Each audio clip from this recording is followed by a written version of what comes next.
Actualizamos las noticias en Blue Radio. Los habitantes del municipio de Argelia, en el departamento del Cauca, marcharon para protestar contra las disidencias de las FARC que asesinaron a un niño de 10 años y dejaron 13 personas heridas luego de lanzar un explosivo contra una cancha de fútbol en el municipio. El gobierno del presidente Gustavo Petro realizó por primera vez bombardeos en el departamento del Cauca, donde sigue la ofensiva de las fuerzas militares contra las disidencias de las FARC. El ministro de Defensa, Iván Velázquez, aclaró que los bombardeos no se realizan contra objetivos militares, sino para garantizar el paso del ejército por zonas donde había campos minados e instalados por las disidencias de las FARC.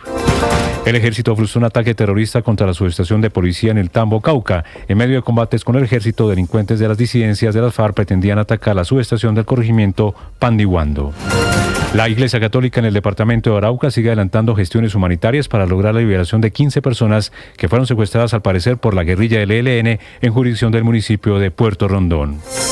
Un menor de edad fue encontrado en una caravana de vehículos de la Unidad Nacional de Protección que transportaba cabecillas de las disidencias de las FARC en Antioquia. El menor de 17 años manifestó llevar 5 años de haber sido reclutado y pertenecer a la estructura 36 al mando del guerrillero de alias El Firu.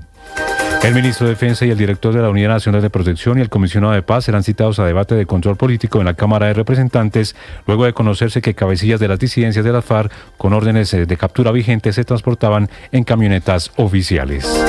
A pocas horas de la imputación de cargos contra Olmedo López, Snyder Pinilla y el contratista Luis Eduardo López por el escándalo de corrupción en la Unidad Nacional de Gestión de Riesgo, Noticias Caracol reveló las pruebas de la entrega de 4.000 millones de pesos que habrían recibido los salientes presidentes del Senado y de la Cámara, Iván Ama y Andrés Calle, para aprobar las reformas sociales del gobierno en el Congreso.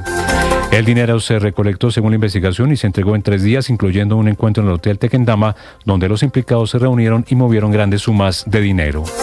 En las revelaciones de Olmedo López y Snyder Pinilla ratifican los señalamientos contra la exconsejera presidencial Sandra Ortiz como la intermediaria entre el gobierno y los directivos de la Unidad Nacional de Gestión de Riesgo para pagar las coimas. El presidente de la República, Gustavo Petro, criticó el informe por sugerir que los sobornos eran para apoyar las reformas de su gobierno y lo calificó de malintencionado. Aclaró que Iván Ame, a quien acusa de recibir sobornos, fue en realidad uno de los mayores opositores a su gobierno, obstaculizando la reforma pensional durante 13 meses. El gremio de taxistas en Bogotá confirmó que no habrá más bloqueos en la ciudad luego de que la alcaldía se comprometiera con ellos a intensificar los operativos contra conductores de vehículos particulares que presten el servicio de transporte por medio de las plataformas. Por un cruce de agendas del presidente Gustavo Petro y la Consejería para las Regiones, fue cancelada la jornada de gobierno con el pueblo en la que participa el jefe de Estado y que estaba prevista para comenzar el 29 de julio en Ibagué y terminar el 2 de agosto en la ciudad de Villavicencio. El pacto histórico se quedó sin la presencia de la Comisión Quinta del Senado, que es la encargada de asuntos agrarios, político, minera, energéticos, reforma agraria, entre otros, aunque los acuerdos señalan que el tercer año le tocaba al pacto histórico. En un acuerdo entre los conservadores y la U, presentaron la candidatura de Marcos Daniel Pineda para enfrentar a la senadora de izquierda Esmeralda Hernández. Pineda finalmente ganó la votación. Ampliación de estas y más noticias en BlueRadio.com. Sigan con Mañanas Blue. Estás escuchando Blue Radio. Escanea este código y suscríbete a nuestro canal de YouTube, @Blue Radio Co. Y disfruta y participa de la programación de Blue Radio. Blue Radio, le ponemos cara a la radio. Blue Radio, la alternativa. Llega el podcast El Futbolista Presidente. Dago García entra al juego con su primer audionovela de Boombox. Encuentre todos los episodios de esta emocionante historia en Spotify o en www.boombox.com. Boombox Podcasts, un mundo por escuchar. Con el planeta. Y actuar para proteger las reservas de agua que nos quedan. Únete a esta corriente y juntos cuidemos el agua. ¡Bañémonos! En pareja, Vargas.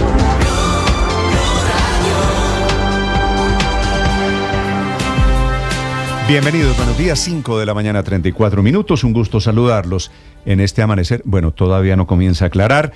Hoy es jueves, es 25 de julio. Aquí estamos desde Mañanas Blue con las historias, las noticias de Colombia y el mundo. La temperatura en Bogotá ahora es de 10 grados centígrados. Está abierto el aeropuerto El Dorado. Para quienes tienen vuelos pendientes, opera con plena normalidad. Además de noticias, les contamos también a estas horas los temas de conversación, lo viral en las redes sociales esta mañana. María Camila Orozco. Néstor, buenos días, un saludo especial para usted, feliz jueves. Tendencias que tienen que ver con fútbol, lo lamento mucho por sus Millonarios, por supuesto, la tendencia en Colombia, Gallo, Gamero, Millonarios, Nacional y Edwin Cardona. Néstor, todo alrededor del partido que se dio ayer en el Estadio El Campín, que terminó 1-2, imponiéndose Nacional sobre Millonarios el minuto 9, cuando Edwin Cardona cambia el juego de izquierda a derecha, todo gira alrededor de la actuación del técnico Nicolás Gallo, Néstor, que entre otras cosas muy cuestionado por la tarjeta roja a Iván Arboleda. Iván Arboleda era anoche el arquero de Millonarios, le sacan tarjeta roja, Millonarios queda con 10 hombres, juega casi todo el partido con 10 hombres, 70 y tantos minutos, termina heroicamente Millonarios empatando el partido en el segundo tiempo, y en el segundo tiempo viene el segundo penalti. El segundo gol que es por Nacional. el que protesta Néstor, uno de los jugadores que termina, Leo Castro, imponiéndose allí, ya estaba en la banca. Me parece que fue penalti, ¿no? Sí, fue penalti, y producto de esa decisión no valerlo, Néstor, es que Leo Castro protesta en la banca y el técnico decide sacarle la tarjeta amarilla. Le decía que todo gira alrededor de fútbol en los Olímpicos también. Usted decía bien temprano, no han comenzado la inauguración, es mañana, pero ayer hubo desorden, hubo desastre en Francia, Néstor, en París, producto del encuentro entre Argentina y Marruecos. Hubo allí una decisión, este partido también terminó 2-1, termina ganando Marruecos, y Néstor, hay una decisión de un penal, de uno de los goles que termina el técnico no pitando, el VAR revisando el VAR, el árbitro termina revisando el VAR, suspendiendo el partido durante 1 hora, los marroquíes terminan metiéndose a la cancha, tirando botellas, todo mal alrededor de este primer partido en el marco de los Juegos Olímpicos en París. Y al final perdió Argentina, y Mascherano, que es el técnico de la selección argentina, protestando. Un partido muy, muy controvertido. ¿Algo más en redes sociales, Sí, María política. Camila? Quiero hablarle de política por el discurso que da el presidente Joe Biden ayer, después de los 3 días, Néstor, después de 3 días de haber anunciado que se retiraba y que le daba paso a Kamala Harris. Varias frases significativas alrededor del discurso del presidente Biden, diciendo que lo hace como una defensa a la democracia y porque él ama a su país, y que es una decisión que tiene que ver con priorizar a Estados Unidos por encima de intereses políticos. Ya les cuento desde los Estados Unidos el discurso anoche del presidente Biden, ya despidiéndose de la política, diciendo que hay intereses superiores. 5:38 a.m, antes el reporte del partido de anoche que perdió Millonarios jugando de local en Bogotá contra Nacional. Y la verdad es que perdió bien Millonarios, muy regular todavía nuestro Falcao García. Santiago Saray.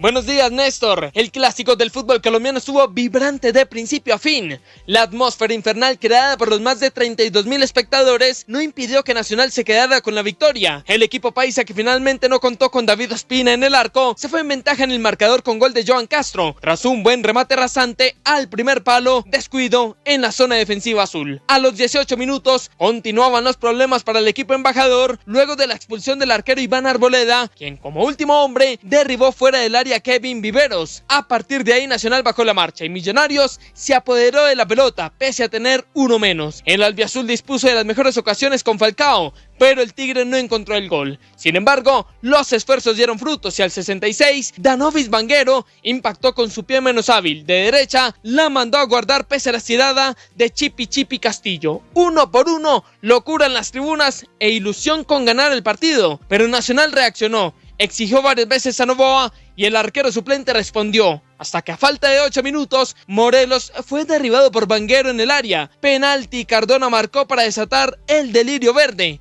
El ex Boca Juniors es el máximo goleador del certamen con 4 tantos. El inconformismo es de Alberto Gamero. Tuvimos una que otra llegada, lo repito, hicimos lo más complicado y después botamos el punto que por lo menos habíamos buscado. Tras una serie de reclamos al árbitro Nicolás Gallo desde el banco de suplentes, Leo Castro se fue expulsado por protestar. Ya en el campo de juego, la acción polémica fue un posible penal sobre Mantilla que el central Gallo desestimó para el desespero embajador a falta de pocos minutos. Tras el pitazo final, la alegría fue verde y así lo expresó Pablo Repeto. Creo que el equipo hizo los méritos para hoy ganar. Clásico, hay que ganar, es lo primero, los clásicos son así y es obvio que nos falta para mejorar.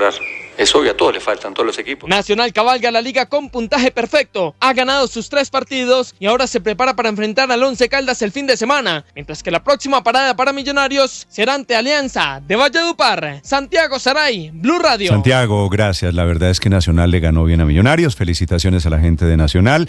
Millonarios regular y hay que decirlo también, Falcao más regular que todos. 5 de la mañana, 40 minutos. Mucha atención. Se despidió anoche en un discurso por televisión el presidente Joe Biden diciendo que le llegó la hora de pasar la antorcha, de pasar el testigo, todo para salvar el país. Esta es la explicación de Biden de por qué renunció y de por qué le entrega la sucesión a su vicepresidenta Kamala Harris. Son las 5:40 minutos desde Washington. Juan Camilo Merlano. Néstor, buenos días. El semblante de Joe Biden era un tanto melancólico, su tono pausado, bajo, era probablemente uno de los discursos más difíciles de su vida, quizás el del inicio del fin de su carrera política. You know, in recent weeks it's become clear to me that I need to unite my party in this critical endeavor. I believe my record as president, my leadership in the world. En semanas recientes se ha vuelto claro para mí que necesito unir a mi partido en este esfuerzo crítico. Creo que mis logros como presidente, mi liderazgo en el mundo, mi visión para el futuro de Estados Unidos, todo eso me hacía merecer un segundo mandato.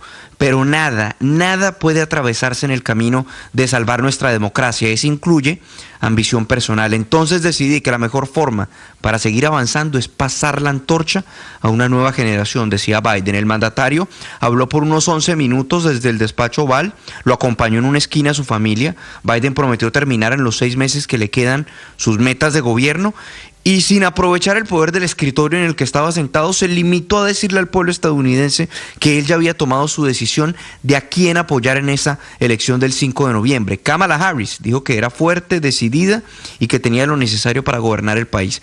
Tampoco, o más bien no mencionó directamente a Donald Trump, pero sí cerró con una advertencia. The thing about America is here. Kings and dictators do not rule, the people do.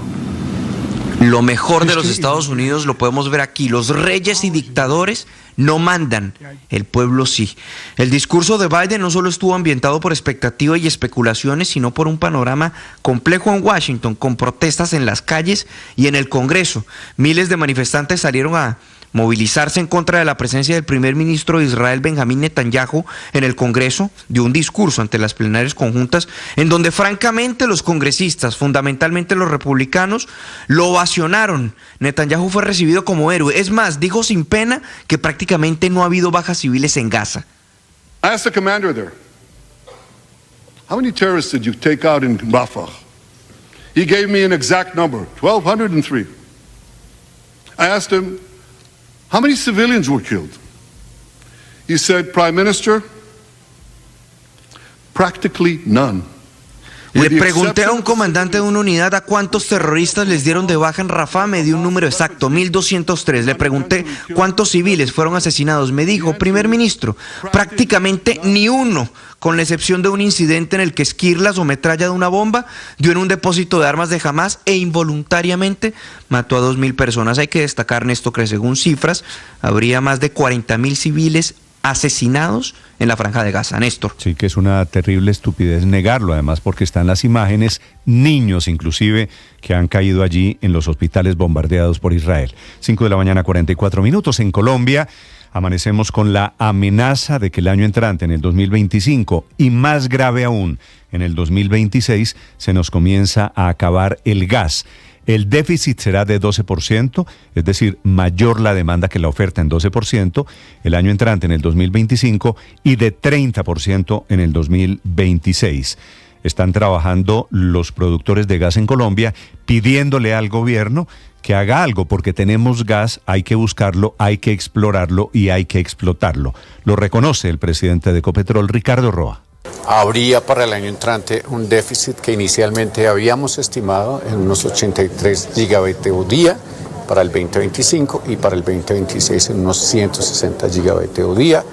Esa cifra la hemos actualizado y de acuerdo a una información que hemos recibido de uno de los actores, de uno de los agentes que tendría compromisos de entregas de gas y unas reservas importantes disponibles para el año entrante, ese déficit se aumenta a unos 120 gigabytes día de gas para el año entrante. Gigabyte TUD es una unidad de medida de energía que ellos usan, los expertos, para expresar grandes cantidades de la energía de todas las procedencias. Lo que quiere decir es que teniendo gas en el subsuelo no lo vamos a utilizar. Y la importación desde Venezuela, por supuesto, se va a demorar. El gremio de los servicios públicos muy preocupado porque el desabastecimiento está a la vuelta de la esquina. El exministro Camilo Sánchez. El gas, nosotros no tenemos problema que venga el gas importado, pero también queremos que sepan otra cosa. El gas de Venezuela, si pudiéramos traerlo desde hoy, nos demoríamos un año para poder traer la primera molécula de gas. Así que no es verdad. Por eso es importante hacer tiempos y movimientos para que la técnica sea la que nos ayude, porque aquí hablamos y los discursos son fáciles. Y aquí vamos a pagar los platos rotos de la política del gobierno de no buscar hidrocarburos. Arrancamos con el gas y vendrá después lo mismo con el petróleo. Marcela Peña. Hola Néstor, buenos días. Según la Unidad de Planeación de Minas y Energía, que es una entidad del gobierno, Colombia necesita más de un punto de importación de gas natural, es decir, no es suficiente con tener la planta en Cartagena y recomendó que hiciéramos obras adicionales como por ejemplo una nueva planta sobre el Pacífico e incluso una planta en La Guajira. Sin embargo, todo esto podría demorarse meses en siquiera arrancar. Esto fue lo que dijo Adrián Correa, el director de la entidad, cuando le preguntamos sobre el momento en que van a salir a licitación y a selección de empresas desarrolladoras todos estos proyectos. Nosotros ya sacamos el plan de abastecimiento de gas natural, el siguiente paso es que el ministerio lo adopte y el siguiente paso será que la CREC haga lo propio para definir por resolución cuáles van a ser las características y la remuneración de esas obras y ahí sí vuelve a nosotros, a la UME, y nosotros saldremos con la convocatoria. Los cálculos de la industria apuntan a que desde el año entrante vamos a tener faltantes de gas nacional para atender la demanda en el país. Esos faltantes se van a cubrir con gas importado. El año entrante nos va a quedar faltando poco más del 7.6% de la demanda, pero ya en 2026 el faltante es del 18%. Hacia adelante nuestra suerte depende en buena medida de lo que pase con estos proyectos de importación, pero también con el desarrollo de los nuevos descubrimientos de Ecopetrol en el Mar Caribe. Marcela Peña, Blue Radio. Marcela, 5 de la mañana, 47 minutos. Fue finalmente legalizada la captura de Boyaco, que es uno de los disidentes de las FARC, de los que iban en las camionetas de la Unidad Nacional de Protección, en donde también encontraron a un menor de edad que aparentemente era de los reclutados a la fuerza por Firu, otro de esos jefes que no estaba cobijado con el levantamiento, con la suspensión de las órdenes de captura. Novedades, 5 de la mañana, 48 minutos, de este que ha sido el otro escándalo de las últimas horas en Medellín. Héctor Santamaría. Néstor, buenos días. Alias Boyaco, cabecilla de las disidencias en el Meta y quien iba en esta caravana de camionetas de la Unidad Nacional de Protección por Antioquia, no aceptó los cargos imputados por la Fiscalía por los delitos de concierto para delinquir homicidio agravado, porte ilegal de armas de fuego y explosivos.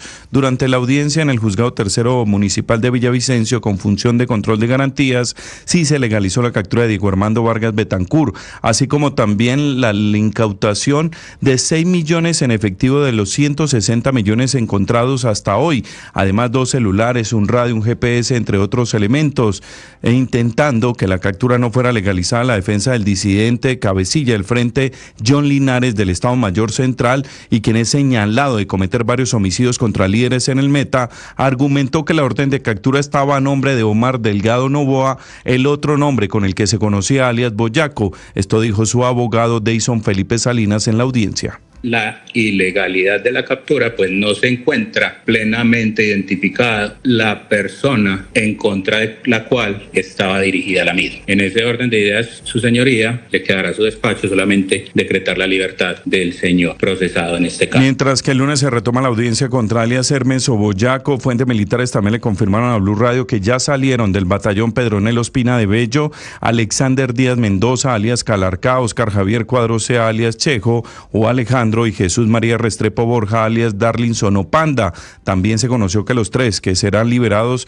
pero que siguen en el batallón, sería Wencer José Duque, cabecilla de la comisión frente a Raúl Reyes, Juan Antonio Agudelo Salazar, que es alias Perdomo, cabecilla frente a Rodrigo Cadete, y Erlinson Chavarría Escobar, alias Ramiro. Eso quiere decir, Néstor, que queda pendiente definir la situación judicial de Edgar de Jesús Orrego Arango, alias Firu, cabecilla del Frente 36, Diana Carolina Rey Rodríguez, alias Erika, y María Alejandra Ojeda Londoño, quien es la persona que es la pareja sentimental también de alias Calarca. El menor de edad ya fue entregado a Bienestar Familiar. A esta hora, 18 grados de temperatura, tiempo seco, Néstor.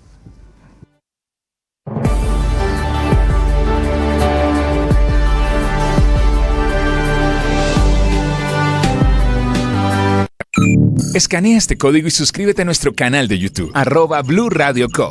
Y disfruta y participa de la programación de Blue Radio. Blue Radio, le ponemos cara a la radio.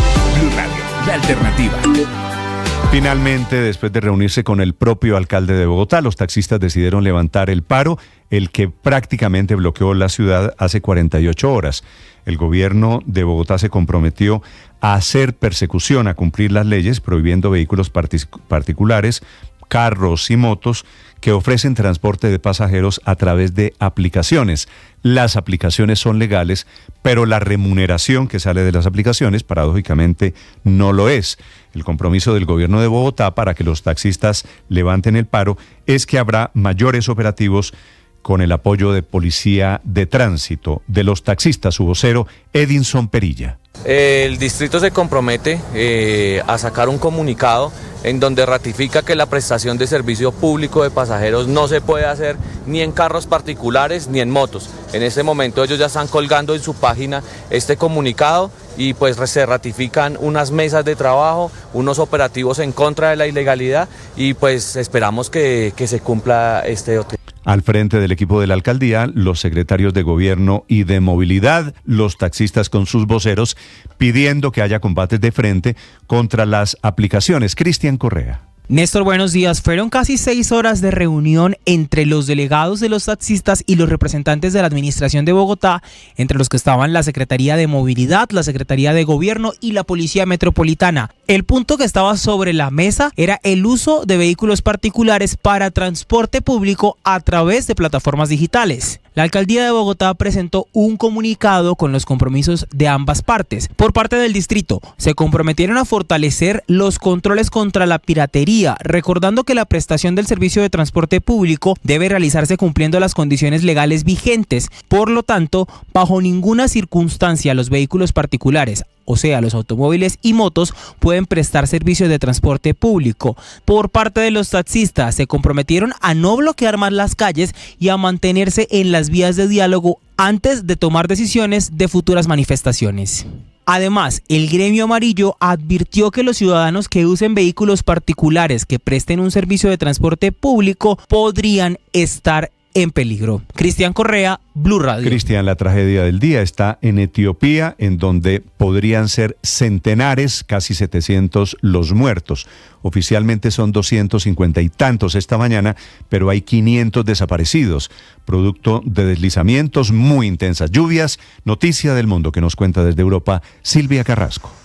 Sí, Néstor, han sido días de búsqueda desesperada de esos enterrados, de esa gente que quedó aplastada por 2 deslizamientos de tierra consecutivos en 2 días. Ocurrió en un pueblo en el sur de Etiopía donde un cerro completo se cayó sobre las casas. Un pueblo vecino, más o menos 300 personas partieron a buscar a la gente con palas y con sus propias manos porque no podían llegar los servicios de emergencia hasta allí. Cuando vino el segundo deslizamiento de tierra que se llevó a los rescatistas. 257 son los cuerpos que han rescatado hasta ahora, pero la Agencia para la Atención de Catástrofes de las Naciones Unidas dice que podrían llegar incluso a 500, que siguen buscando a muchísimos desaparecidos. Esto ocurre por unas lluvias torrenciales absolutamente inéditas en esa zona del país y es producto del calentamiento global, dicen los expertos, porque la noticia también es, Néstor, que en las últimas semanas hemos tenido los récords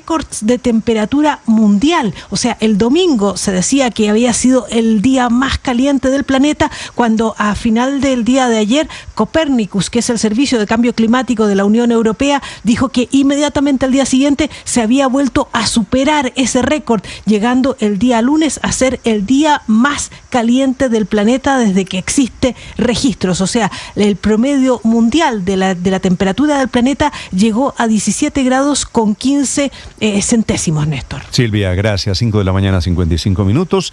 Hablando de temperaturas, los olímpicos van a estar pasados por estas muy altas temperaturas. Esta mañana hay un escándalo allí. Acaban de detener a un ruso, un ciudadano ruso, que está acusado de formar parte de una conspiración para desestabilizar los Olímpicos de París. Enrique Rodríguez.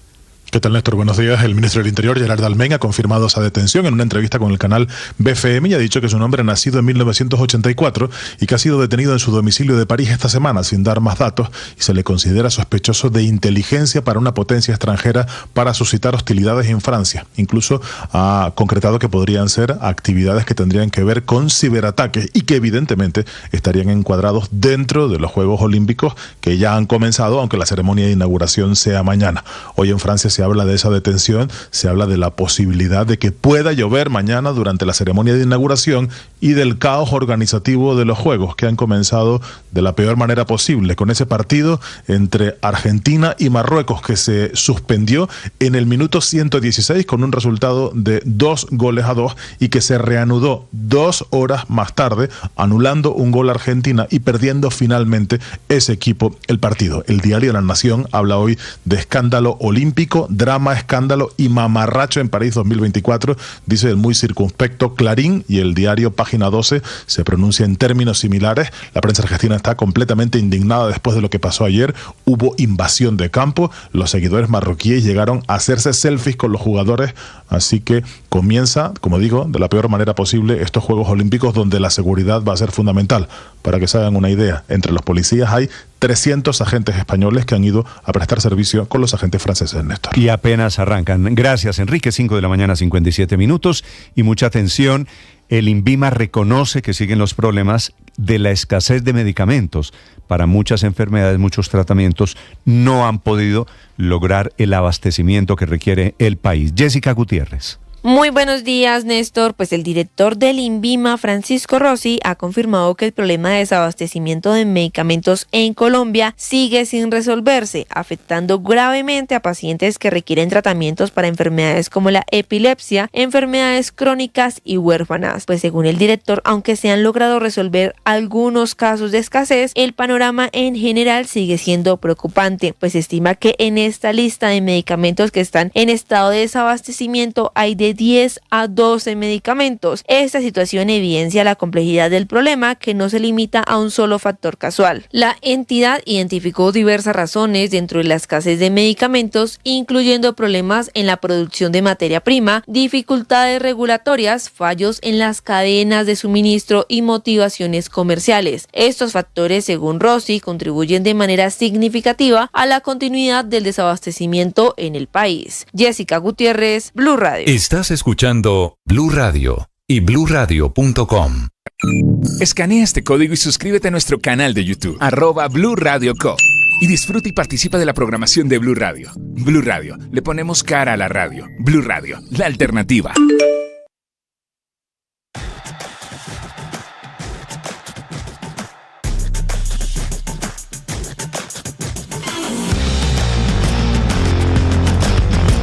Les contamos a partir de este momento las noticias de Colombia y el mundo. Bienvenidos, aquí está el resumen. Lo preparamos en voces. Claro. Pero la factura la Vamos con las noticias, una agenda cargada de información. Sin pena, sin pena. Se queda con la factura.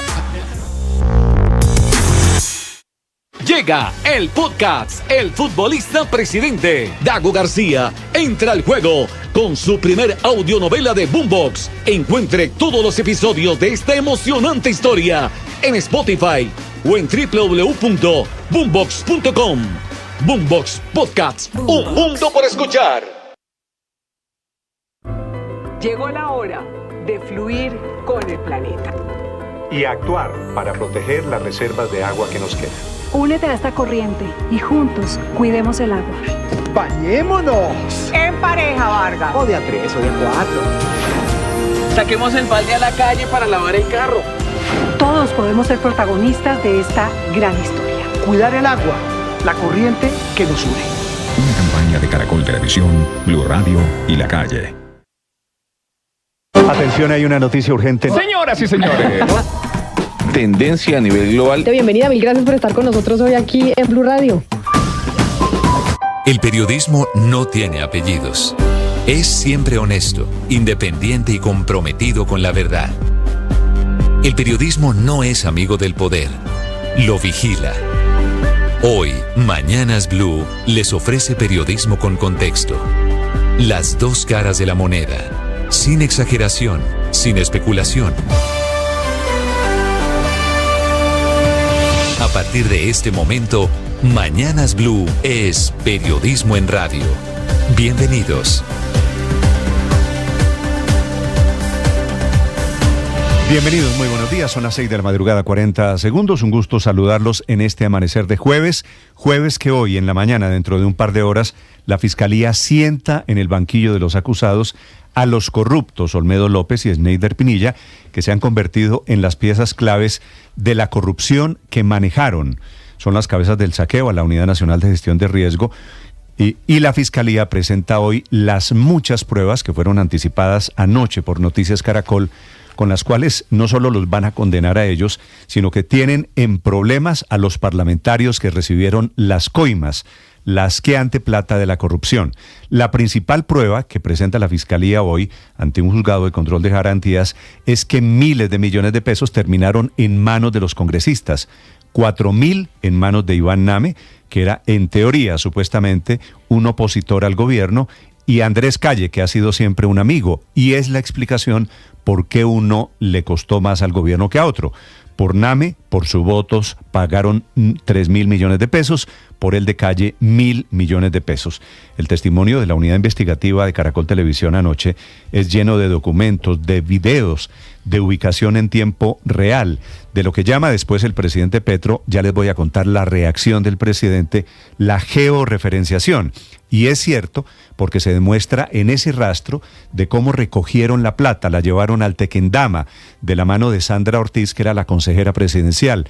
Allí organizaron todo el asqueante aparato de corrupción, sale un carro blindado a la casa de Name, al apartamento de Name, que queda en el norte de Bogotá, cerquita a Unicentro, le llevan la maleta llena de plata y después es la segunda parte, 1.000 millones de pesos para Montería, al apartamento del barrio La Castellana, en donde vive Andrés Calle. De todo hay pruebas, todo está georreferenciado. Pinilla le reveló a los fiscales que en la cama del hotel de Kendama, en donde estaba hospedada la consejera Sandra Ortiz, ella y Olmedo se sentaban a contar los fajos de billetes, que eran en su mayoría de 100.000 pesos. Los investigadores ya tienen la prueba, la ruta que hizo la camioneta. Después de salir del hotel, tomaron la 26, cruzaron Teusaquillo, la 30 y tomaron rumbo al norte de Bogotá hasta el barrio Bella Suiza. Y no hay duda de esto, el apartamento está a nombre de Iván Name. Según un documento de la oficina de la Superintendencia de Notaría, es el apartamento 802, el edificio se llama El Basel, el dueño es Iván Leonidas Name. Dice a modo de recriminación a Noticias Caracol, el presidente Petro, desestimando las revelaciones de Caracol Televisión, dice que son una inexactitud malintencionada y que el senador Name actuó como un filibustero intentando destruir las reformas del gobierno. Esa parte de la historia política aún es la que tiene que ser objeto no de prueba judicial. La prueba judicial es que a Name le pagaron con platas de corrupción, le pagaron 3.000 millones de pesos. La interpretación del presidente es estrictamente política, de por qué Name, si era opositor, fue comprado con platas del gobierno. El otro que está muy empapelado es el ministro de Hacienda, que ya pidió testimonios, ya nombró un penalista como su defensor. La génesis de este saqueo de los recursos de la Unidad de Gestión de Riesgo fue en septiembre del año pasado en Riohacha, cuando Olmedo López le dio la orden al subdirector Sneider Pinilla de conseguir los 4.000 millones de pesos en el contrato de los carrotanques originalmente para La Guajira. Bienvenidos, tenemos muchas historias para acompañarlos esta mañana. Por supuesto, esta una de las principales, si usted quiere enterarse de cómo desde la Casa de Nariño, con gente cercana al presidente Gustavo Petro, se organizó la corrupción con la plata de la Unidad de Gestión de Riesgo. Pero también les voy a hablar de la amenaza de escasez de gas en Colombia a partir del año entrante.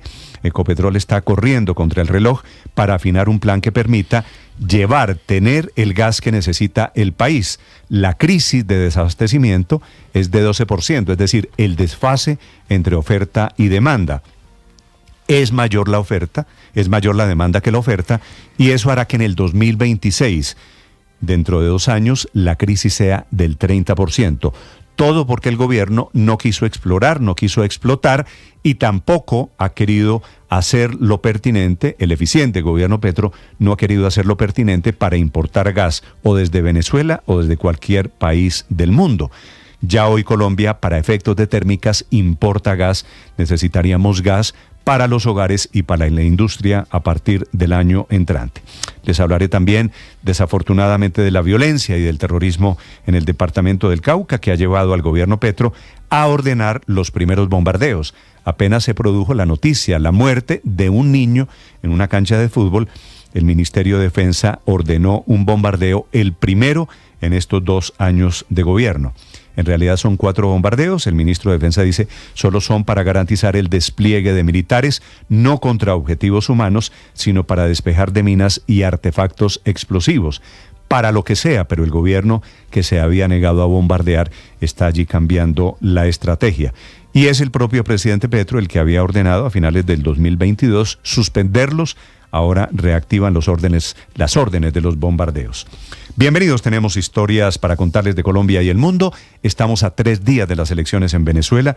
Les contaré de las novedades. Hoy es el cierre de la campaña con la prueba de fondo de si va a haber elecciones transparentes. No llegan observadores electorales, no desde Colombia, no desde Argentina, no desde Brasil. Marta Lucía Ramírez, que iba invitada por la oposición, dice de Diosdado Cabello, no podrá entrar a Venezuela porque ellos son, lo dice con la arrogancia, los que deciden quién entra a la fiesta. El presidente Maduro no ha podido llenar las manifestaciones públicas, sí María Corina Machado y su candidato Edmundo González, que están dando una muy valiente demostración de poder, de insurrección contra el régimen, contra la dictadura del presidente Maduro. Y les contaré en segundos de la alocución de anoche del presidente Biden explicando por qué abandonó la carrera presidencial, diciendo que es hora de pasar la posta en aras de la democracia. Esta mañana Biden recibe en la Casa Blanca al primer ministro israelí, que por su parte niega que haya habido víctimas civiles en estos casi 10 meses de la guerra en el Medio Oriente. Es un gusto saludarlos, es un gusto acompañarlos en este amanecer. Hoy es 25 de julio, 488 años de la fundación, 205 años de la batalla del Pantano de Vargas, hace 68 años, 66, Felipe, si usted se acuerda, Luz Marina Zuluaga, hoy hace 66 años fue elegida Miss Universo. Claro, la primera y única Miss Universo. La primera, hemos tenido virreinas, pero ya Miss Universo ya no es lo que era. Si yo no estoy mal, Luz Zuluaga se casó. ¿Cómo que se casó? No, claro, ella renunció a la corona. No, la que renunció a la corona... fue Doris Gil Santa María. Fue Doris Gil Santa María. Sí.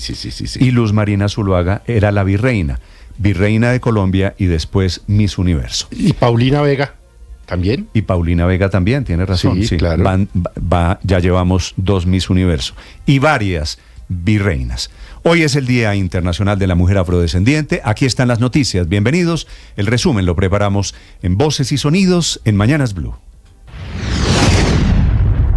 La tengo guardada como Sandra Liliana Ortiz Nova, Alta Consejería. A pocas horas de la imputación de cargos contra Olmedo López, Sneider Pinilla y el contratista Luis Eduardo López por el escándalo de la Unidad Nacional de Gestión del Riesgo, Noticias Caracol reveló las pruebas de la entrega de 4.000 millones de pesos que habrían recibido los salientes presidentes del Senado y de la Cámara, Iván Name y Andrés Calle. Grabaciones, testimonios, fotografías y seguimientos a celulares que permitieron armar la ruta de los 4.000 millones de pesos. De acuerdo con el informe de la Unidad Investigativa de Noticias Caracol, la operación de entrega de los 4.000 millones de pesos tardó 3 días. Se hizo entre el 13 y el 15 de octubre del año pasado en varios sitios de Bogotá y Montería. Los primeros 1.500 millones de pesos que estaban en fajos de billetes de 100.000 y de 50.000 pesos fueron entregados por Sneider Pinilla a Sandra Ortiz en la habitación 802 del piso 23 del Hotel Tequendama la tarde del 13 de octubre del año pasado. Allí estaba Olmedo López, quien se encargó de contar la plata. El segundo pago en esta ruta de los 4.000 millones, según el confeso delincuente y hoy testigo Sneider Pinilla, ocurrió el 13 de octubre del año 2023. Sneider Pinilla contó cómo ese día Sandra Ortiz empezó a presionarlo desde muy temprano. Y efectivamente, el 13 de octubre, desde las 11:04 de la mañana hasta las 7:27 de la noche, estuve hablando con ella por mi móvil. Mientras chateaba con Ortiz, Sneider Pinilla le escribió a su conductor que necesitaba que le comprara una maleta grande con urgencia. El 14 de octubre pasado se habría dado la última entrega del dinero. Sneider Pinilla contó a la fiscalía el recorrido que hizo para entregarle supuestamente 1.000 millones al entonces presidente de la Cámara, Andrés Calle. Estoy hablando con el doctor Andrés Calle, representante de Cámara, por la aplicación WhatsApp, desde las 8:05 de la mañana hasta las 1:27 p.m. del mismo 14 de octubre del 2023. Esa madrugada, desde Francia, el presidente Gustavo Petro criticó el informe de Noticias Caracol por sugerir que los sobornos eran para apoyar las reformas del gobierno nacional, calificando de malintencionado el informe de la unidad investigativa. Y nuevamente Pinilla pidió perdón, esta vez a través de una carta en la que reconocía que había sido parte de una estructura criminal que por orden de su jefe había sobornado a congresistas, también a altos funcionarios, y reconoció que se torció de la peor manera, pero que estaba dispuesto a entregar la información a la justicia. Desde Bucaramanga, el director de la Unidad Nacional de Gestión del Riesgo, Carlos Carrillo, nuevamente lanzó un duro cuestionamiento al ex subdirector de desastres de dicha entidad, Sneider Pinilla. Pero 292 millones de pesos, eso se lo gastaban en una parranda. Entonces, yo sí creo de verdad que es un insulto a los colombianos. Por su parte, Olmedo López insistió en que teme por su vida y la de su familia. Tengo miedo porque sé que poderosos me quieren silenciar. Poderosos que le temen a que se conozca la verdad que decidí contar. Por primera vez desde que inició el gobierno del presidente Gustavo Petro, según el ministro de Defensa Iván Velázquez, fue necesario reactivar los bombardeos en el departamento del Cauca, esto con el fin de retomar el control del territorio por parte de la fuerza pública ante la escalada de violencia de las disidencias de las FARC en esa zona del país. Hubo bombardeos para facilitar la llegada al territorio de soldados. No hubo bombardeos contra objetivos humanos. El general Federico Mejía, comandante del Comando Específico del Cauca, confirmó que fueron 4 los bombardeos, todos contra el campamento de las disidencias responsables de los recientes hostigamientos, en especial con drones en ese departamento. A través de un detallado planeamiento, sin incurrir en ningún tipo de falla procedimental, estamos atacando las estructuras que están en lo más alto de estas montañas, tratando de generar ese control de las economías ilícitas. A diario, desplazadas de los diferentes municipios. Cientos de argelianos y payaneses salieron a las calles a marchar para rechazar el accionar de las disidencias en el Cauca. El más reciente ataque dejó como saldo la muerte de Dylan Erazo Yela, un niño de 10 años de edad que soñaba con ser ciclista, pero el ataque terrorista frustró sus planes. Rubiel Yela, tío del niño asesinado. Porque es la realidad que vemos a diario, donde vemos niños asesinados, donde vemos madres sin hijos y hijos sin padres. Hoy nuestro llamado es apostarle a la paz. En la carta firmada por el secretario de Gobierno de Arauca, Nasser Cruz, se solicita con carácter de urgencia se exija a las comisiones negociadoras, tanto del ELN como de las disidencias de las FARC, se aclare qué grupo es responsable de la desaparición de 7 personas, entre ellos varios menores de edad, el pasado 19 y 20 de julio, en las veredas Normandía, El Progreso, La Esmeralda en Puerto Rondón, Las Nubes y Brisas en Tame, Arauca. Estas personas son encargados de finca, son campesinos, son propietarios de algunas fincas que se dedican a las labores del llano, a la agricultura, a la ganadería. Son personas ajenas al conflicto. Ya iniciaron las audiencias por la polémica de las camionetas de la Unidad Nacional de Protección y por ahora solamente le imputaron cargos a alias Boyaco. Entre tanto, en el batallón Pedronel Ospina de Bello continúan 7 disidentes y ya salieron de allí otros 3 que no habían sido capturados, entre ellos alias Calarcá. Mientras terminan de conocerse los detalles de lo que realmente ocurrió con la caravana de la Unidad Nacional de Protección que transportaba disidentes de las FARC, el Gobierno Nacional, a través de su ministro del Interior, aseguró que es inaceptable que se usen los recursos del Estado para cometer delitos y por eso Juan Fernando Cristo se refirió al futuro de las negociaciones con este grupo de disidentes, lanzando una dura advertencia. Vamos a evaluar en estos 3 meses y se siguen aprovechando el cese-fuego para seguir delinquiendo, pues el gobierno tendrá que tomar decisiones porque no es aceptable la extorsión. No son aceptables las amenazas a alcaldes, que hemos recibido denuncias en muchas partes del país. La senadora del Pacto, Isabel Zuleta, muy molesta por esa decisión que tomaron en la Comisión Quinta de quitarle la presidencia a Esmeralda Hernández del Pacto Histórico y entregársela al conservador Marcos Daniel Pineda, pues enfiló sus críticas al ministro del Interior, Juan Fernando Cristo. Y decirle que su agenda no es nuestra agenda, que su proyecto de autonomía territorial no es el proyecto progresista y que no intente confundir a la ciudadanía. Nosotros no nos dejamos confundir. Después de 6 horas de reunión hubo acuerdo entre el distrito y los taxistas. La alcaldía de Bogotá se comprometió a fortalecer los operativos contra la piratería, mientras el gremio amarillo se comprometió a no bloquear más las calles. Edison Perilla, presidente del sindicato Taxi Club en Bogotá. Se ratifican unas mesas de trabajo, unos operativos en contra de la ilegalidad y pues esperamos que se cumpla este objetivo. Ecopetrol reconoció que el déficit de gas en Colombia para el próximo año será más grande de lo que tenían proyectado. Ese faltante ya no será del 8%, sino del 12% del gas que consumimos los colombianos aproximadamente. Según la Unidad de Planeación de Minas y Energía, Colombia necesita más de un punto de importación de gas natural, es decir, no es suficiente con tener la planta en Cartagena y recomendó que hiciéramos obras adicionales como por ejemplo una nueva planta sobre el Pacífico e incluso una planta en La Guajira. Fue uno de los discursos más importantes en la vida de Joe Biden, también el más difícil de pronunciar. Es el que marcó el inicio del fin de su carrera política. In recent weeks it's become clear to me that I need to unite my party in this critical endeavor. Creo que mi historia como presidente, mi liderazgo en el mundo y mi visión para el futuro de Estados Unidos eran méritos para un segundo mandato, pero nada puede interponerse en el camino para salvar nuestra democracia. Eso incluye la ambición personal, así que decidí que la mejor manera de avanzar es pasar la antorcha a una nueva generación, aseguró Biden. A 3 días de las presidenciales en Venezuela, hoy cierra la campaña electoral acá en Caracas. El gobierno promete llenar la capital y la oposición también. Y desde el chavismo insisten que tienen la victoria asegurada. La decisión del domingo es trascendental. O ir para atrás a un hueco oscuro del pasado o dar el paso al frente hacia el horizonte brillante de Venezuela. Entre tanto, conforme pasan las horas y se acerca el 28 de julio, hay menos observación electoral internacional y las amenazas de parte de Diosdado Cabello en contra de todo crítico del proceso se mantienen. 5 expresidentes de la región anuncian que irán a Venezuela para acompañar al pueblo venezolano en la jornada del 28 de julio. Y ellos creen que aquí en Venezuela se entra así y que nosotros, cuando ellos lleguen, nosotros nos vamos a asustar. Si usted no está invitado a una fiesta, ¿qué le dicen? En un clásico lleno de emociones, Millonarios perdió como local 2-1 ante Atlético Nacional en duelo adelantado por la fecha 6 de la Liga Betplay. Además, a las 2 de la tarde comenzará el sueño olímpico para la selección de fútbol femenina. Colombia se enfrentará ante la selección de Francia. Estás escuchando Blue Radio.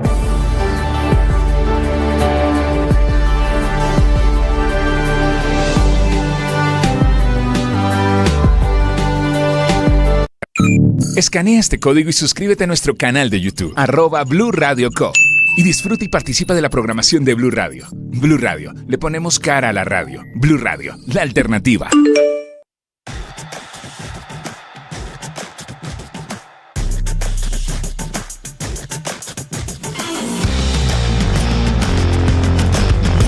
Les contamos a partir de este momento las noticias de Colombia y el mundo.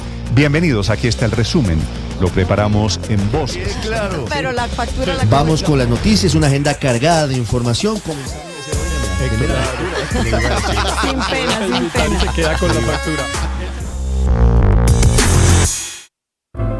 Llegó la hora de fluir con el planeta. Y actuar para proteger las reservas de agua que nos quedan. Únete a esta corriente y juntos cuidemos el agua. ¡Bañémonos! En pareja, Vargas. O de a 3 o de a 4. Saquemos el balde a la calle para lavar el carro.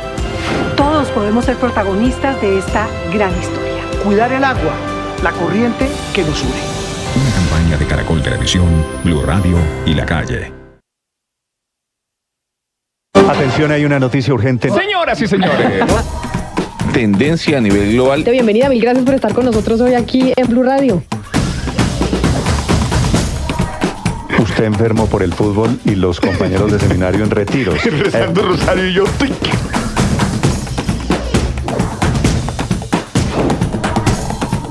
Hay noticia del momento urgente en Blue Radio.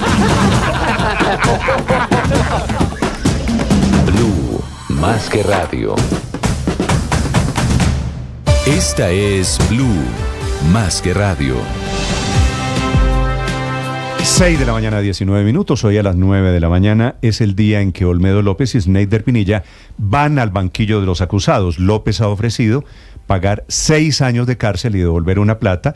Sneider Pinilla ofrece 5 años de cárcel y otra plata. Anoche, a modo de anticipo, Noticias Caracol revela el rastro de cómo se ejecutó la operación de compra de congresistas. Un informe de la unidad investigativa, Felipe, que el presidente Petro está negando a través de su cuenta de Twitter. Y dice: mentiras, señores Noticias Caracol, el gobierno tuvo en Name el mayor opositor, elegido por la oposición.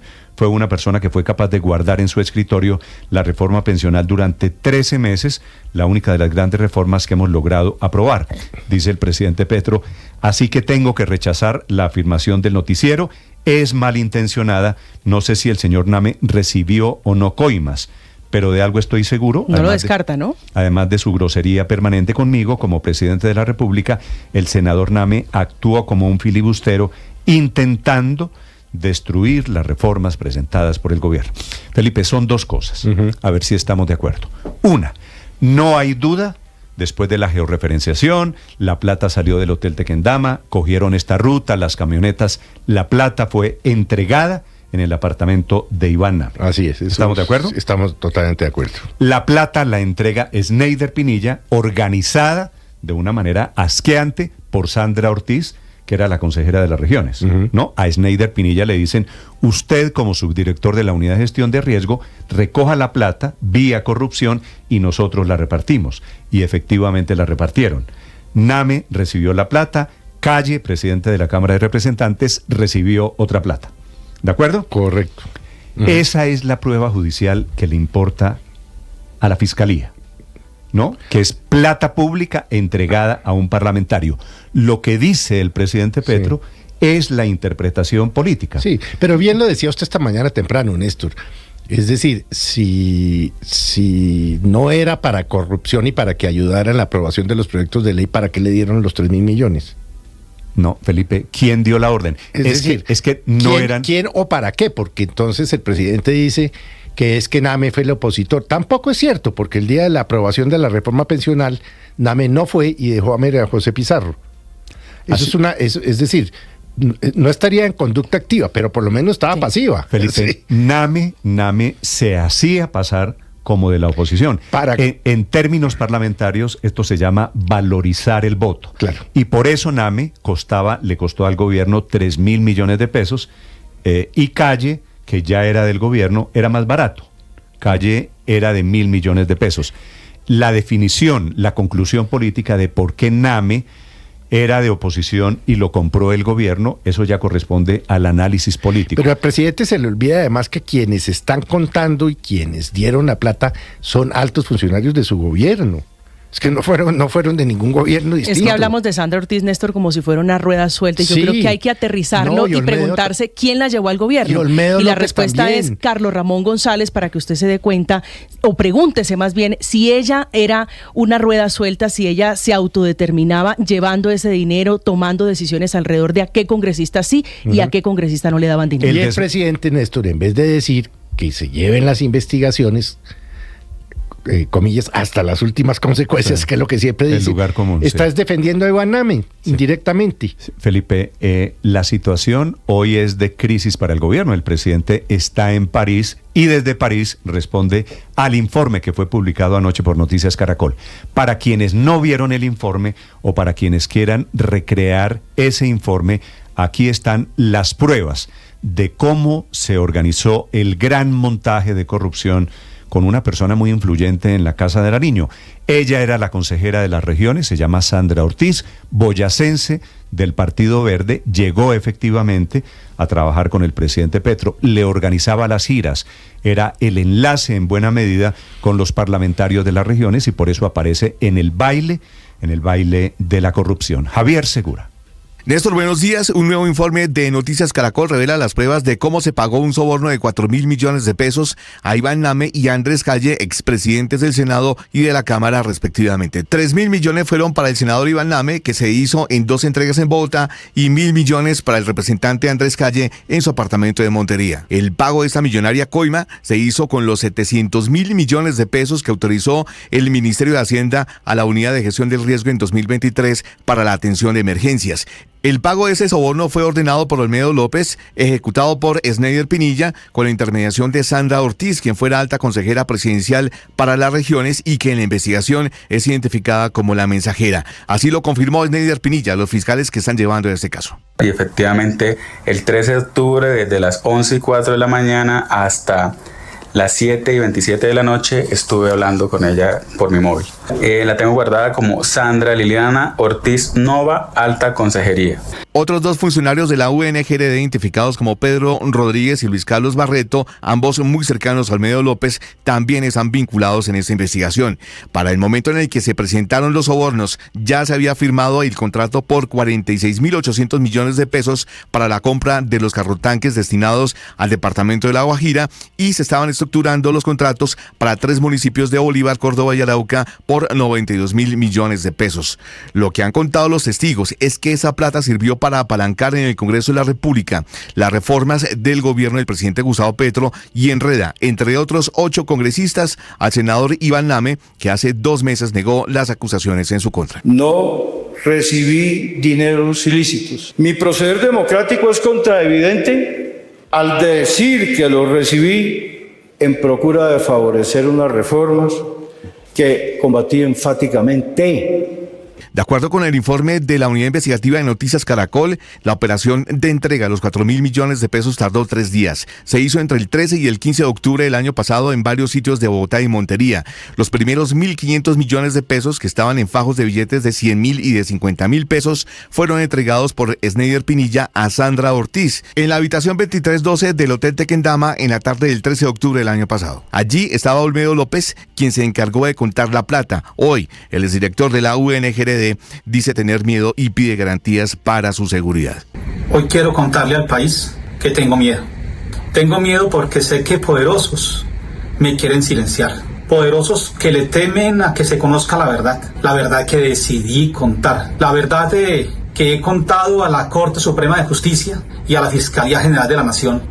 En camionetas de la UNP y tras una llamada de verificación, la exconsejera presidencial y el ex subdirector de la UNGRD partieron del Hotel Tequendama hacia un apartamento ubicado en cercanías a Unicentro, en el norte de Bogotá, y que sería propiedad del senador Iván Name. Al día siguiente, es decir, el 14 de octubre, se entregaron los otros 1.500 millones de pesos en el mismo lugar. Sandra Ortiz fue la encargada de entregar las maletas llenas de plata, según la versión de Pinilla. El domingo 15 de octubre, en Montería, Sneider Pinilla completó la entrega. El exfuncionario llevó personalmente una maleta con 1.000 millones de pesos al representante Andrés Calle, que lo citó en un apartamento ubicado en un exclusivo sector de Montería. Un día antes, el viernes 14 de octubre, se planeó la entrega. Escuchamos a Sneider Pinilla. Estoy hablando con el doctor Andrés Calle, representante de Cámara, por la aplicación WhatsApp, desde las 8:05 de la mañana hasta las 1:27 p.m. del mismo 14 de octubre del 2023. Recordemos que Olmedo López salpicó al ministro de Hacienda Ricardo Bonilla y a Carlos Ramón González, que en ese momento era el director del DAPRE y además jefe de Sandra Ortiz. Por eso la defensa del ministro de Hacienda, el abogado Javier Torres, le pidió a la Fiscalía que recaude pruebas y haga entrevistas que permitan esclarecer que no hubo irregularidades en los contratos de 3 municipios de Bolívar, Córdoba y Arauca. La Fiscalía podrá comprobar que todas las reuniones, seguimientos e interés por los recursos públicos de los proyectos de Cotorra, Saravena y El Salado se hicieron como parte de funciones legales y no como una maniobra ilegal.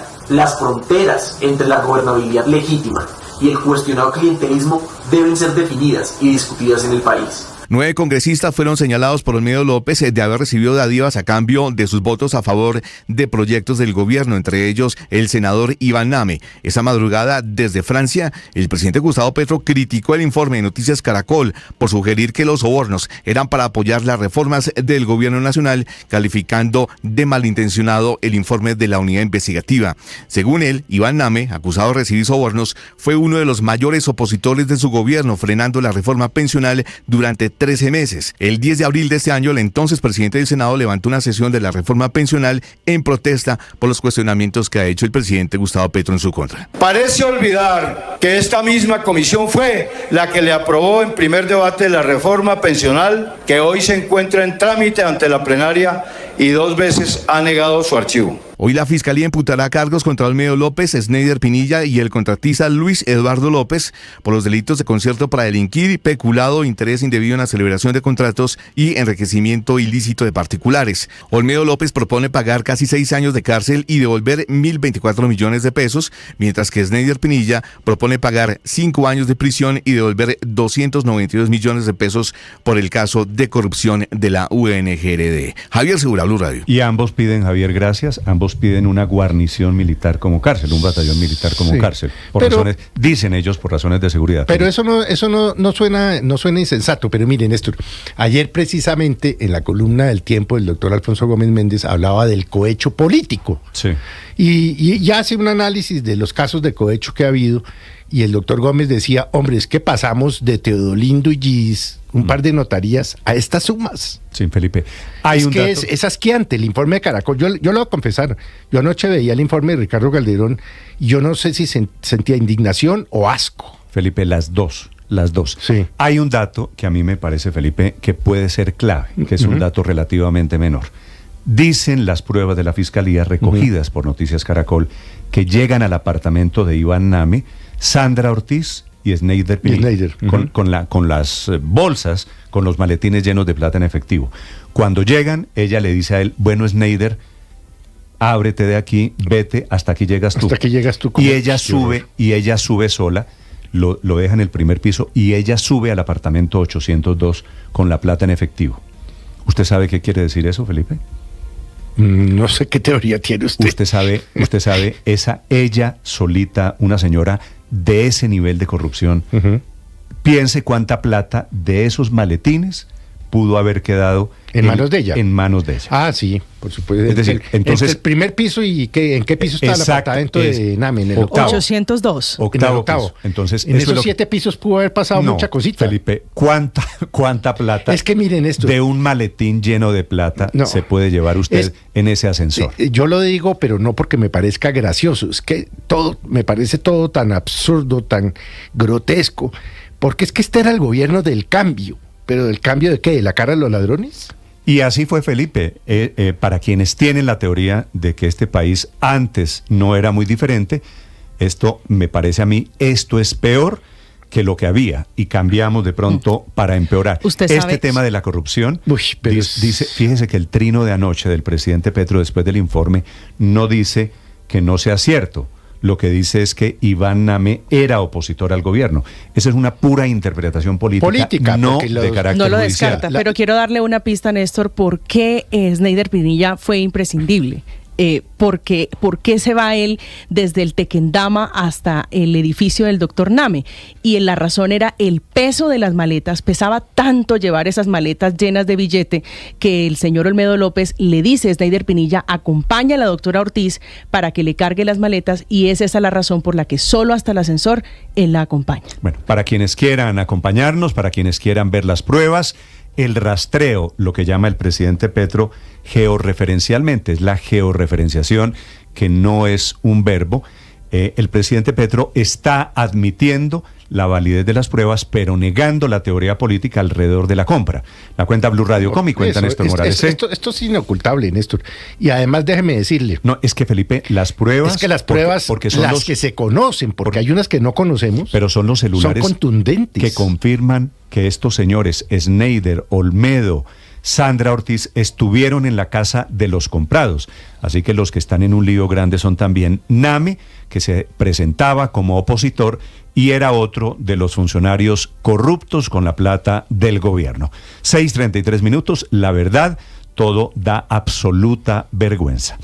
6:33, vamos a Venezuela, porque les decía, estamos a 3 días de las elecciones de Venezuela, en donde está a prueba, es el gran reto para el continente, de si sigue gobernando el chavismo, el madurismo, de si sigue la dictadura o si logrará el milagro, como parece que sí, María Corina Machado y su candidato Edmundo González. Hoy es el día del cierre de campaña, hay nuevas amenazas de Maduro y hay nuevas promesas desde el otro lado, desde la orilla de la oposición, que está llenando todas las calles por donde pasa María Corina. En Caracas, Santiago Martínez.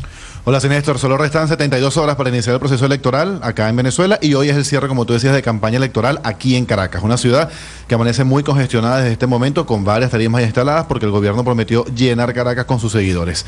Algo que realmente le ha costado a Nicolás Maduro, que tiene, Néstor, a diario hasta 4 actos de campaña en distintas ciudades. Ayer estuvo al occidente, en los estados Portuguesa y Lara, y las imágenes de redes sociales contrastan con lo que muestran en la televisión del Estado, muestran una asistencia no tan grande como se ocurre con la oposición. Ahora es probable que acá en Caracas sí logre el lleno total, pues desde la madrugada llegan decenas de autobuses de todo el país para esta concentración oficialista de cierre de campaña. Igual el jefe de Estado y candidato a la reelección, que busca 6 años más para sumar 18 en el poder, garantiza su triunfo para este domingo. Dijo que el mundo quedará sorprendido por lo que ocurrirá el 28 de julio y que deben prepararse para reconocerlo por 6 años más en Miraflores. Escuchemos. Que se preparen en Madrid, en Washington y en Miami, porque la victoria del domingo va a asombrar al mundo entero. Va a ser la victoria electoral más bonita, más grande de la historia electoral de Venezuela. Contundente, irreversible. Nadie le va a robar el derecho a la paz, a la tranquilidad.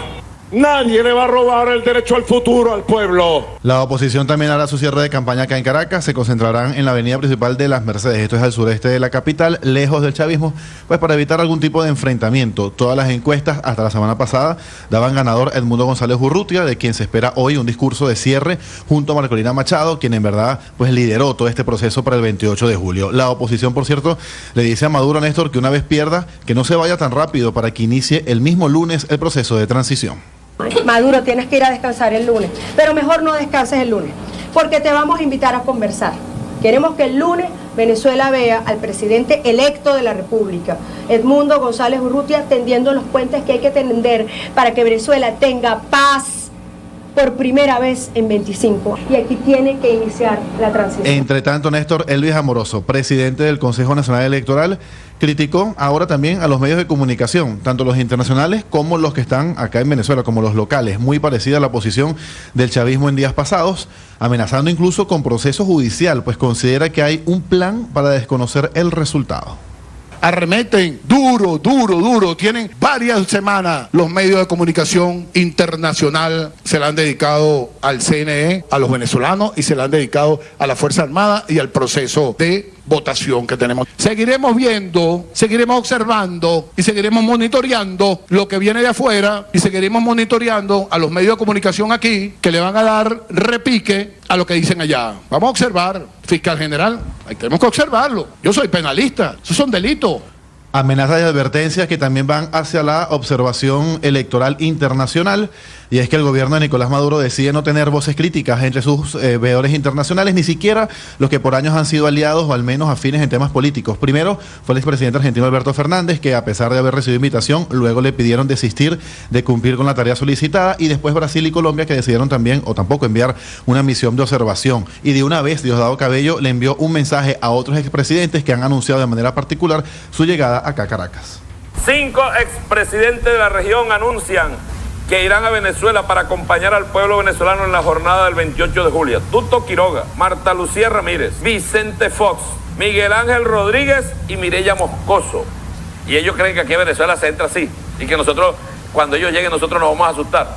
Si usted no está invitado a una fiesta, ¿qué le dicen? Los expulsamos. No hay problema, porque no están invitados y han demostrado con su conducta consuetudinaria que son enemigos de este país. Los expulsamos, dice Diosdado Cabello, por lo cual es muy probable que ni siquiera logren tomar un vuelo hacia Caracas. A esta hora, Néstor, te repito, ya la ciudad muy congestionada, hay varias tarimas ya instaladas, el chavismo trae sus buses, en los buses la mayor cantidad de personas para llenar la emblemática Avenida Bolívar en el centro de la ciudad, mientras la oposición se reunirá en la Avenida Principal de las Mercedes al sureste. Todos estos actos previstos para horas de la tarde, y se esperan discursos de Edmundo González Urrutia y de Nicolás Maduro. Aunque son 10 aspirantes presidenciales, solo ellos dos tienen chance de ganar el 28 de julio. Néstor. Estás escuchando Blue Radio.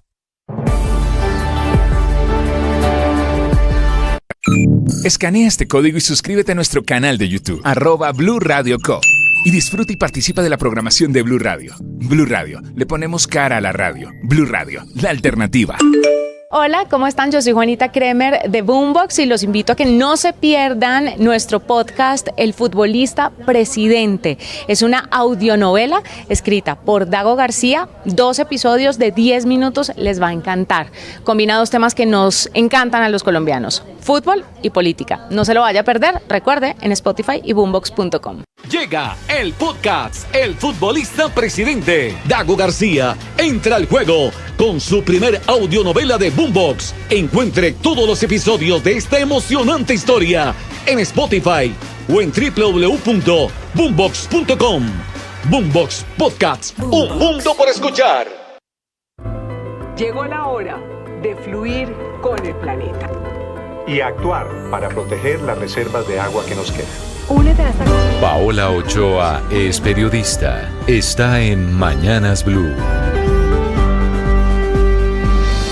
6 de la mañana, 40 minutos. Alimentos, gasolina, arriendos, transporte y ahora también el gas.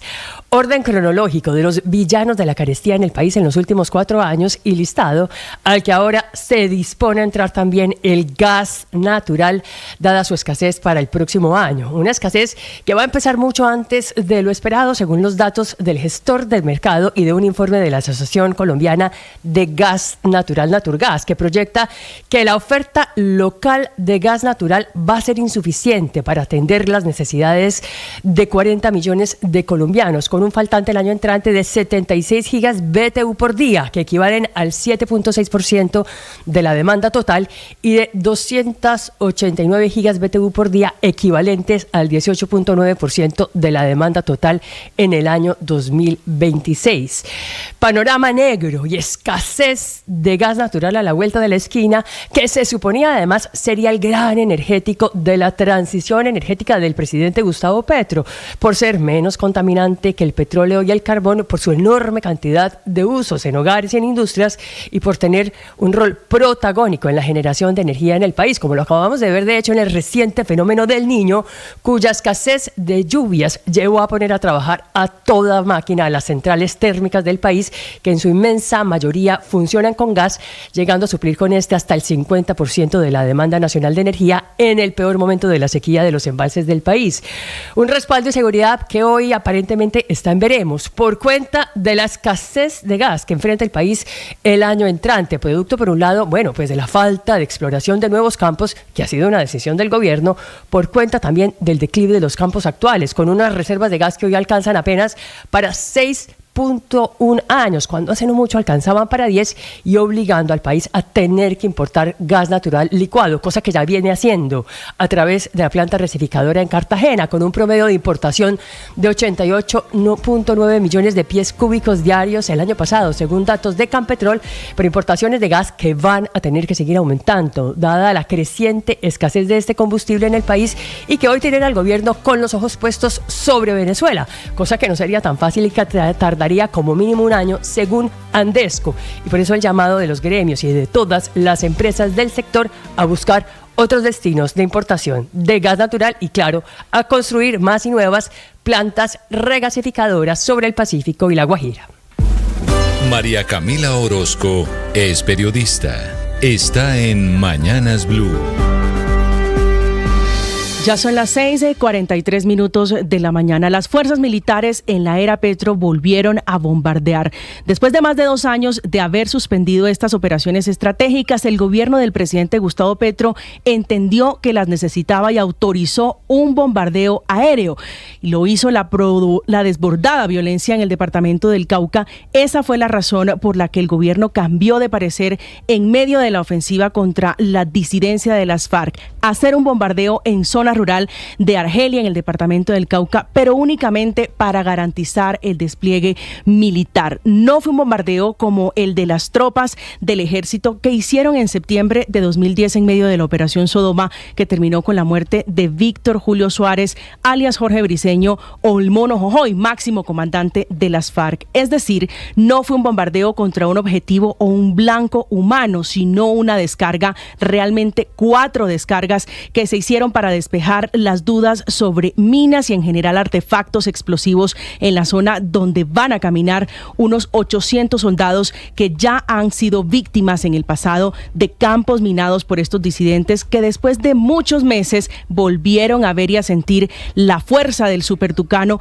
aviones de guerra, aviones de combate, uno de los 24 aviones que tiene en este momento la Fuerza Aérea. La decisión es producto de lo que el presidente Petro mencionó hace apenas unas horas como cambios tácticos para las fuerzas militares, a lo que se refería para enfrentar la guerra que está haciendo la disidencia de las FARC. Otra decisión a propósito de estos guerrilleros tiene que ver con que su nombre o el estatus no va a poder ser mencionado por las fuerzas militares como Estado Mayor Central, producto de la división entre los de Calarcá, los de Arbey y los de Iván Mordisco, que no está en la mesa de diálogos instalada con el gobierno nacional. En adelante, las fuerzas militares deben especificar las estructuras, frentes, bloques que delinquen en zonas como el cañón del Micay, hasta donde llegaron helicópteros Black Hawk y otras tropas para hacerle frente a la disidencia que tiene de luto a departamentos como el Cauca, donde asesinaron a un niño de 10 años luego de que lanzaron uno de estos drones cargados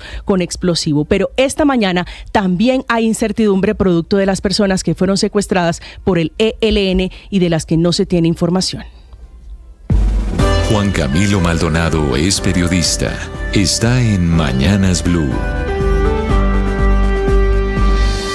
6:45 a.m. El desabastecimiento de medicamentos en Colombia se agudiza y la escasez de productos para tratar enfermedades como la epilepsia, el estreñimiento, la presión arterial alta, la diabetes, así como enfermedades crónicas y huérfanas aumenta. El INVIMA prácticamente está a tape aquí y solucione allá. Cada día que resuelve un trámite o una autorización, una nueva referencia de medicamento que no está o no se puede aún comercializar aparece. Las trabas van desde razones de producción de materia prima, asuntos regulatorios, cadenas de suministros y el interés comercial. Son al menos 9.000 trámites en estos momentos que están represados en el INVIMA y solamente el 2% corresponden a registros sanitarios de medicamentos innovadores. Teniendo en cuenta el tipo de trámite a nivel general, el INVIMA ha conseguido un cumplimiento de al menos el 69%.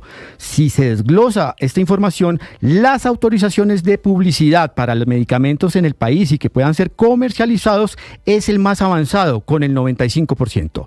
Asimismo, como plan de choque, el INVIMA está realizando un monitoreo a 216 medicamentos con el fin de evitar que entren en riesgo de desabastecimiento Otro factor que ha ocasionado la falta de disponibilidad de medicamentos en el país es que las EPS no están entregando a los gestores farmacéuticos una lista completa de caracterización de los pacientes a atender, lo cual le impide al gestor programar las compras de acuerdo a las necesidades de la población. Estás escuchando Blue Radio. Escanea este código y suscríbete a nuestro canal de YouTube, @Blue Radio Co. Y disfruta y participa de la programación de Blue Radio. Blue Radio, le ponemos cara a la radio. Blue Radio, la alternativa.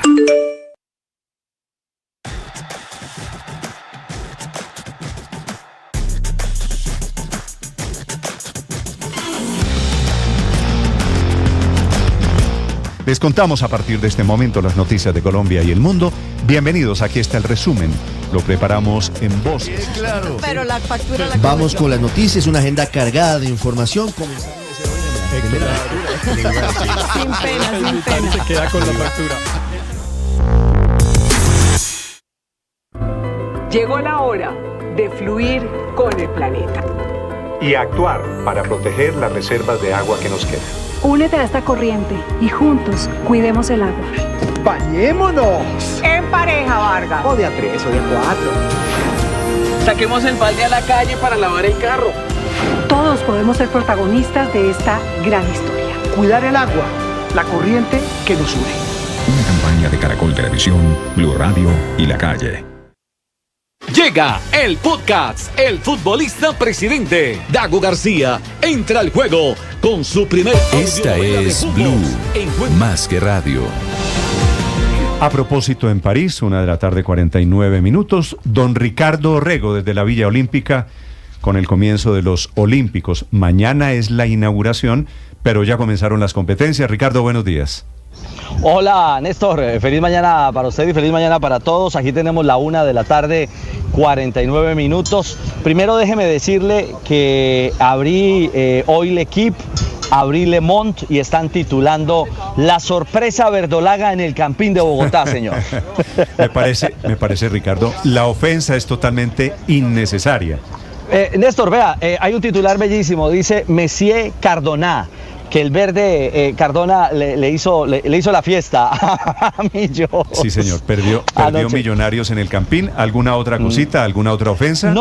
No, solo un recorderis. No, ya hablando en serio, la verdad sí pudimos ver el compacto hoy tempranito de lo que fue la presentación de Nacional, y ya que entramos en materia, primero sobre ese tema, lo de Cardona excepcional, la asistencia en el primer gol, luego ese toque a la pelota para la pena máxima sobre Morelos, Ricardo, y la definición. Se hizo expulsar, expulsaron, como usted sabe, a Arboleda, que es el arquero de Millonarios, y sí, ahí cambió el partido. Millonarios perdió 2-1 anoche con Nacional. Ahora, me parece que Nacional juega bien, y Millonarios, a pesar de Falcao, a pesar de Welch, a pesar de los refuerzos, pues no jugó muy bien, que digamos. Bueno, tuvo algunas alternativas, digamos que aprovechó los errores defensivos de Millonarios Nacional, sí, y se llevó la victoria. Esa es la jerarquía. Bueno, eso es para arrancar y prender motores. Bueno, Ricardo, ya me cuenta de los Olímpicos. La versión de que Néstor Lorenzo, Ricardo, el técnico de la Selección Colombia de fútbol, se va de la selección, de que tiene ofertas, ¿tiene algún fundamento? Ninguno, Néstor, ninguno. La verdad es que hemos indagado al respecto desde París, y antes de que saliera una publicación del propio técnico de la Selección Colombia, Lorenzo, me dijeron al interior de la federación que eso no tenía ni pies ni cabeza. O sea, es una versión realmente sin ninguna validez, y al punto que Lorenzo, ahora sí, para hacerlo oficial, en las últimas horas posteó en sus redes sociales una fotografía de todo el equipo de la Selección Colombia y dice 100% Selección Colombia, próximo reto Mundial 2026. Lo vi. Me parece que esa es la manera de Lorenzo de negar que estuviera en planes de salir de la Selección Colombia, ¿verdad? Exactamente. No, póngale la firma que Lorenzo va a continuar después del subcampeonato de la Copa América y después de lo que se hizo, de lo que se está haciendo y lo que viene ahora, que es la eliminatoria frente a Perú y Argentina. Quedo tranquilo, padre, con que Lorenzo quede, a pesar de que hay tantas voces que dicen que fracasamos en la Copa América, incluyendo aquí algunos amigos. No, pues tampoco, no fuimos campeones, hay que decir, pero ciertamente yo no creo que Lorenzo se vaya. Creo al contrario que apenas está iniciando el proceso. Bueno, fuimos segundos, yo hubiera querido ser campeón y todavía resiento eso, pero bueno, no importa. Inicio con ánimo y con fuerza este día, Néstor, tratando de provocar las mejores emociones, confiando y creyendo que todo va a estar bien, a pesar de las derrotas y que voy perdiendo hasta ahora mi apuesta porque Falcao no hace gol. Sí, señor. Y la está perdiendo, padre, desafortunadamente. ¿Dónde estamos el día de hoy, padre? Yo estoy en la ciudad de Santa Marta. Santa Marta está al borde de cumplir 499 años, Néstor. Entonces estamos reunidos aquí un grupo de samarios conversando sobre temas de cómo celebrar los 500 años que será el próximo año. Hoy está de cumpleaños Cali, así que felicitaciones a la gente de Cali en su fecha fundacional. Tema de hoy, padre. Néstor, como estamos en ambiente olímpico, yo he estado revisando todas las historias de superación que he encontrado en atletas. No sé si recuerdas a Jesse Owens, por ejemplo. Estuve revisando Scott Hamilton, que era un patinador que tenía fibrosis quística y salió adelante. Mohamed Ali, con todo el enfrentamiento en términos de afroamericanos. Lolo Jones. Es decir, encontrándome que definitivamente la adversidad es maestra del éxito. Entonces quiero hablar de eso hoy. De la adversidad me parece buen tema. Padre, en segundos Alberto Linero, en segundos la información deportiva desde los Olímpicos en París. Las competencias hoy llevan al debut de la selección femenina de fútbol.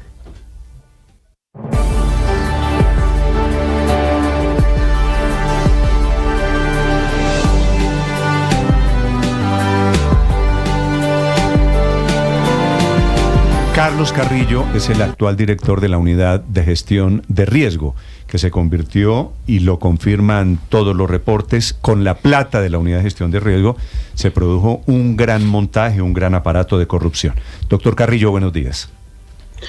Néstor, muy buenos días. Un saludo para sus compañeros de mesa y para todos los oyentes de Blue Radio. ¿Usted vio, a modo de anticipo de lo que va a pasar hoy cuando comienza la acusación de la Fiscalía, vio las pruebas que presentó anoche Noticias Caracol? Pues Néstor, yo no veo televisión. Debo decirle que mi único contacto con el mainstream es la radio.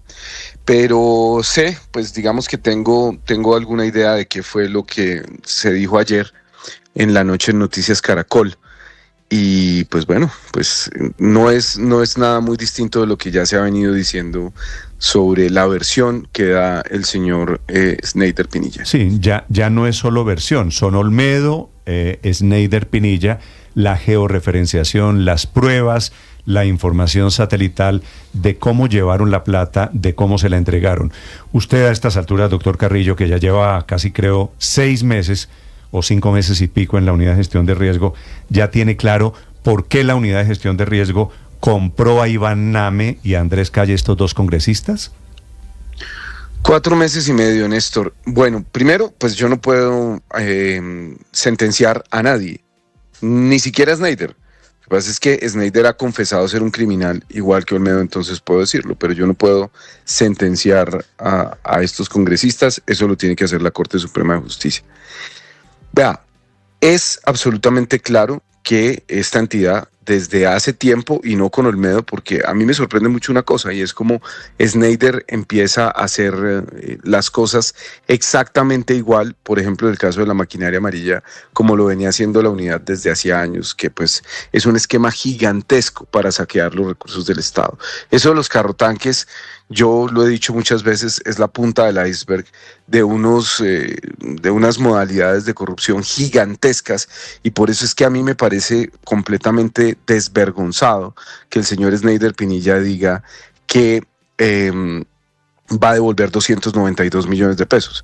De verdad, cuando yo lo vi, pensé que eran 292.000 millones de pesos. Y yo dije, bueno, sí, el señor se arrepintió, pero pues es que Sneider no tiene ni 40 años. Entonces, si se saca un botín gigantesco con todo lo que se robó, estando en la entidad durante esos meses, y le dan 4 o 5 años de cárcel, y además quiere que lo lleven a Tolemaida a jugar ping-pong, pues imagínese, qué dicha. Entonces, ¿cómo me asegura usted, o cómo le podemos asegurar nosotros a la sociedad colombiana que no va a haber 1, 2 o 10 o 50 Sneiders más en la próxima década? Eso hay que decirlo así. Vea, doctor Carrillo. Una cosa, Néstor, sobre las pruebas. Pues claro, usted puede tener, y seguramente eso lo tendrá la Fiscalía, y la Fiscalía pues tiene unas capacidades importantes de investigación. Ellos pueden saber dónde están los celulares. Y pues esas rutas, esos recorridos, es algo que seguramente tendrá importancia en el momento en el que un juez tome una decisión o en la instrucción misma del caso. Pero, pues que esas dos personas hayan estado juntas puede probar muchas cosas. Pero hay algunos detalles que a mí pues me siguen sin cuadrar, y siento que el señor Snyder lleva bastante tiempo haciéndose pasar por una víctima de todo esto y no lo es. Eso me parece importante. ¿Qué es lo que no le cuadra a usted, doctor Carrillo? Y usted estando adentro del animal, adentro del monstruo, seguramente puede armar o puede preguntar qué fichas faltan. ¿Qué no le cuadra? Pues hay muchas cosas que a mí no me cuadran, y para empezar es como ellos quieren dejar esto como si hubieran sido solamente ellos dos. Entonces es Snyder Pinilla y el director general de la unidad. La unidad es gigantesca. La unidad son prácticamente 3 pisos, solamente en las oficinas de Bogotá. Tiene oficina en Cartagena, tiene un contacto directo con las oficinas de riesgo de todo el país, tiene una operación enorme, tiene centros logísticos. Entonces, ese cuentico de que un esquema de corrupción lo montan solamente el director general y el subdirector de manejo es increíble. Fíjese usted, en la subdirección de reducción también se contratan proyectos, y muchos. Y aquí empezaron a contratar a lo loco desde que llegaron, no solamente en manejo, sino también en la subdirección de reducción, que es la que, pues yo muchas veces he dicho, era cuota de Daniel Quintero, así el señor Daniel Quintero se ponga muy bravo cuando lo digo. Entonces, a mí sí me sorprende que esto quiera quedarse de cierta manera confinado en 2 personas que hoy están buscando la menor de las penas y que no han delatado a nadie de ese esquema de corrupción. Entonces, ¿cómo funciona esto del principio de oportunidad? Un criminal que está buscando principio de oportunidad tiene que delatar a alguien por encima de él. Y aquí pues ellos la patean bien para arriba y dicen los presidentes del Congreso, presidente de la Cámara y presidente del Senado. Yo no sé, creo que es bastante claro para todos que yo pues no tengo ninguna relación política ni con el presidente de la Cámara ni con el presidente del Senado, ninguna. Si ellos recibieron esa plata, pues bueno, la Corte Suprema tendrá que llevarlos a la cárcel. Pero, perdóneme, pero esas cifras, ¿usted de verdad cree? En la cabeza de quién cabe, es que pongámosle lógica a esto, Néstor. Sí. Estamos hablando de unas reformas en donde lo que está en discusión son billones de pesos. Billones. Solamente la reforma a la salud implica un cambio en el que algunos operadores privados van a verse afectados en casi 80 billones de pesos. ¿Y de verdad a alguien le cabe en la cabeza que el presidente del Congreso de la República vale 3.000 millones de pesos? ¿De verdad? Sí. O sea, yo creo que con 3.000 millones de pesos usted no compra ni un concejal de Bogotá. Sí, pero director, usted que desde el primer día pues ha denunciado todos estos actos de corrupción y está diciendo, yo no puedo creer que solo sean 2 personas, ¿usted cuánto calcula que se robaron en diferentes partes de la unidad? ¿Tiene algún cálculo? ¿Hay alguna auditoría o algo que indique que no fueron ni 3.000, ni 1 billón, ni 1.2 billones, sino más? No, yo no tengo un cálculo, es muy difícil.